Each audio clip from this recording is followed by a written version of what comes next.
and Bertha would be upstairs tending their single young patient. Huckla hesitated again, perhaps struck by the characteristic odor of the pharmacy, perhaps by all the alien hardware. The young man kept flinching as if the very cabinets and tables in the room were reaching out to wrap his injured member. Thomas patted the end of the high examination bed and slid the rubber pad into place. "Sit yourself right here," he said. "What have you managed to do?" It was clear that Buddy Huckla didn't want to extend his arm, and he gritted his teeth in a comical grimace that was more theatrical anticipation of pain than the real thing. Slowly, as if presenting a gift, Huckla unwound his arms and held out his right hand. "Well, well," Thomas observed. 3 of the 5 fingers were straight and true. Huckla's right index finger appeared to be trying to point in several directions at once, and his thumb was grotesquely swollen at the base. "When did this happen?" "Oh, last night at the camp. There is assistance here at all hours, you know. You didn't need to suffer through to dawn, my friend." "Thought it might be better by this morning," Huckla said, and Thomas worked hard to keep a straight face.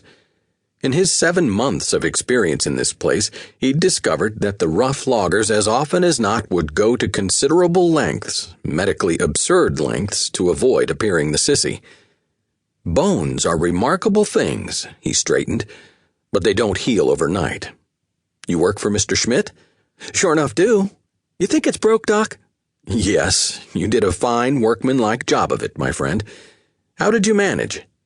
He stepped across the small room and opened the door of the new gas clave.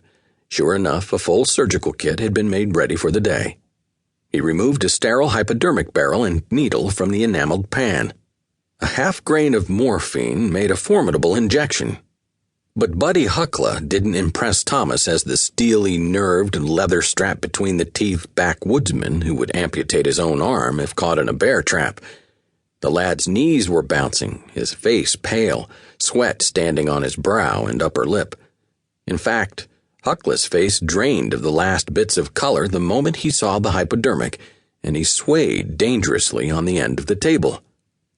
"How did you manage this?" Thomas repeated. Huckla's eyes were locked on the needle. "We was finger wrestling," Huckla said. He made a twisting motion with his good hand. "Had a $1 bet on it, too." $1? Really now? That's a lot of money, my friend." Huckla nodded, his grin returning. "But you didn't win, apparently, and perhaps what this is going to cost you will be a bit sobering." He patted the man's left shoulder. "Drop your shirt off your shoulder so I have some place to put this." At that moment, Nurse Bertha Auerbach entered the examination room, took in Buddy Huckla with a single swift surveying glance, and walked around behind him to assist with the grubby flannel shirt. "Actually, all the way off, Bertie. We're going to have to do some fancy splinting, and the shirt will just be in the way."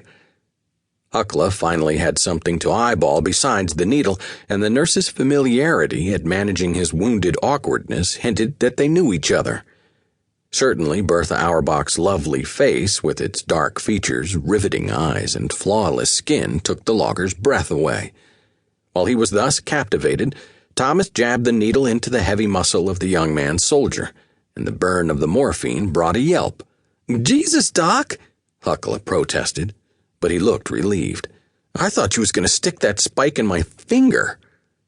"Just relax now," withdrawing the needle. Thomas then released the catch on the bed and folded the wooden footrest upward for support as Huckla sagged happily backward. "Don't jerk away now." Closing his eyes, the physician used 2 fingers to trace the deformity of the patient's index finger. "Finger wrestling," he muttered for Bertha's benefit. "Medial joint is fractured and—" He stopped without removing his own finger.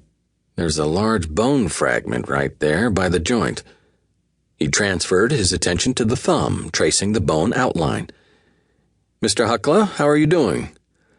"I'm feeling poorly." "Hurts some, doesn't it?" "Oh, yeah, it hurts." "You dislocated the thumb, I see." "Doc, you should have seen it. It was sticking out to one side." Huckla held up his other hand proudly and extended his uninjured thumb. "All mangly. That damn Cooper just got a hold of it, and goddamn, I thought I was like to faint."